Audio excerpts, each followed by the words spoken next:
Okay, problem number 8. Number 8, and for me, I have to look that up on mine. Sometimes it's labeled as this is less than 1.3, so 1.3.23.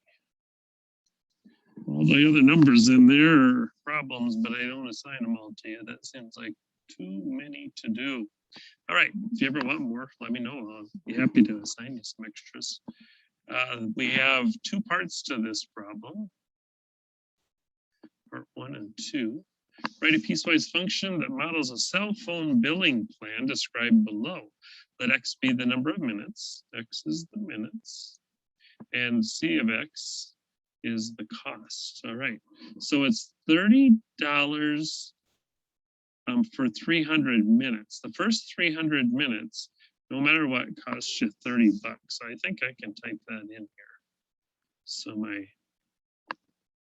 $30 up to 300 minutes. Now it's the second part that's a little confusing. All right, so, and then any additional time is 25 cents a minute. All right, so how are we gonna think about that? All right, so we've already paid for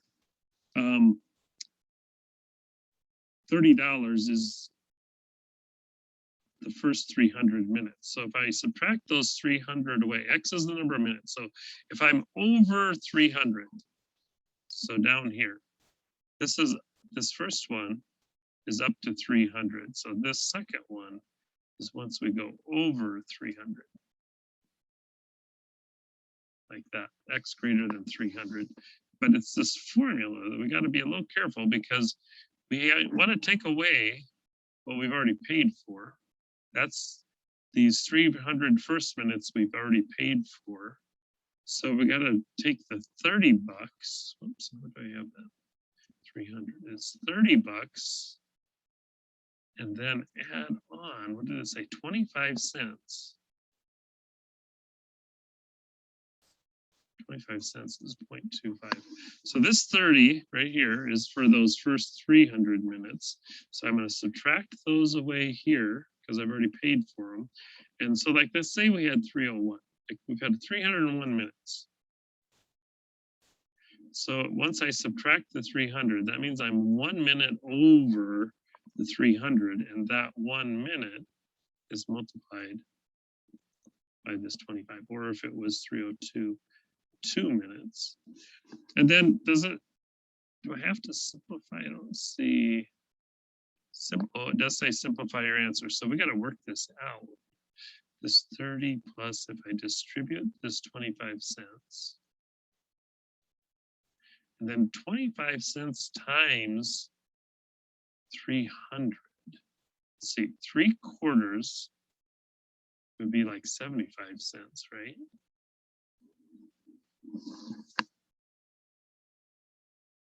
So is that, I think it should just be 75. That's a minus.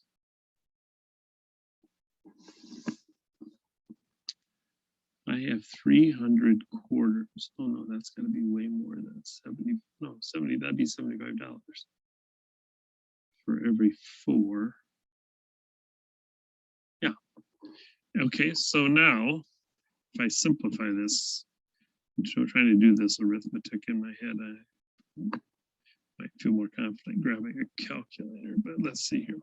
So this is a positive 30 and negative 75, so that'd be 0.25 x, and we have a negative 45 there. So let's see if I did that in my head right, I'll be surprised, but the 25 cents per minute, and then when we simplified it, minus the 45. Let's see how we did. And that's the kind of thinking that goes into that part of the problem. All right, then you are supposed to take and graph that. So again, our first part of the problem, we paid $30, so that should be flat at 30. All right, let's look at our options here. So this one isn't flat at the beginning. So that's out. This one, it goes over above itself. So now it's the question, is it B or is it D? So what did we say? And see how this point here, that one goes up to there. This one goes all the way up to like 300. This one's not even at 100 or something. So the first 300 minutes, just looking at that, here would be my 300 minutes that are constant at this rate. So I'm going to say it has to be D there, even without investigating the numbers any further. There you go. Sometimes you can answer those questions by just reasoning through them without even doing all of the math that might be involved. So good luck on yours. Piecewise functions, they can get a little tricky, but stick with them. You can do it.